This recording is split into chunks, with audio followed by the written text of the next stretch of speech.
जिओलाईफ agritech ही कृषी क्षेत्रात nano technology देणारी भारतातील अग्रेसर कंपनी आहे. जिओलाईफच्या अभिनव उत्पादनांमुळे शेतीमध्ये लक्षणीय फायदा होत आहे. तर शेतकरी मित्रांनो, जिओलाईफ तुमच्या ऊसासाठी घेऊन येत आहे एक खास भेट, विगर आणि टॅप्सिल. विगर आणि टॅप्सिलची हुकमी जोडी, जी वाढवेल तुमच्या ऊसाची गोडी. सर्वात प्रथम शेत तयार करताना विगर 250 ग्रॅम प्रति एकर या प्रमाणात कुठल्याही खतासोबत आपण मिसळून टाकावे. यामुळे पिकाच्या सुरुवातीच्या काळात वाढीसाठी मदत होते.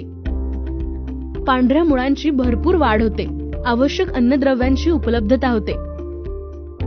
लावणीनंतर 30, 60 आणि 90 दिवसांच्या अवस्थेत विगर 250 ग्रॅम कोणत्याही खताच्या बरोबर मिसळून टाकावे. यामुळे पानांची वाढ होते, फुटव्यांची संख्या वाढते, पिकाचा सर्वांगीण विकास होतो.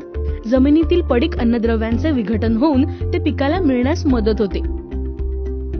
ऊसाच्या फुटवे फुटण्याच्या अवस्थेत लावणीनंतर 40 ते 120 दिवसांच्या अवस्थेत दर 30 ते 35 दिवसांनी टॅप्सिल 500 ग्रॅम प्रति एकर या प्रमाणात ड्रिप किंवा ड्रेचिंगद्वारे द्यावे.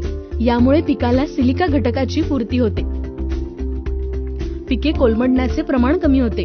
पिकाचे जैविक व अजैविक तणावापासून संरक्षण होते. प्रकाश संश्लेषणाची प्रक्रिया वाढते. उत्पन्नात वाढ होण्यास मदत होते. दर 30 ते 35 दिवसांच्या अंतराने विगर 1 ग्रॅम आणि टॅप्सिल 1 ग्रॅम प्रति 1 लिटर पाणी या प्रमाणात ड्रिप, ड्रेचिंग किंवा फवारणीद्वारे देऊ शकता. ही फवारणी पूर्ण पीक कालावधीत 3 ते 5 वेळा करावी. तर शेतकरी मित्रांनो, वाढवायचे असेल ऊसाचे उत्पादन टनाटनात, तर विगर टॅप्सिलच वापरा रानात. अधिक माहितीसाठी आपल्या जवळच्या जिओलाईफ डीलरशी संपर्क साधा.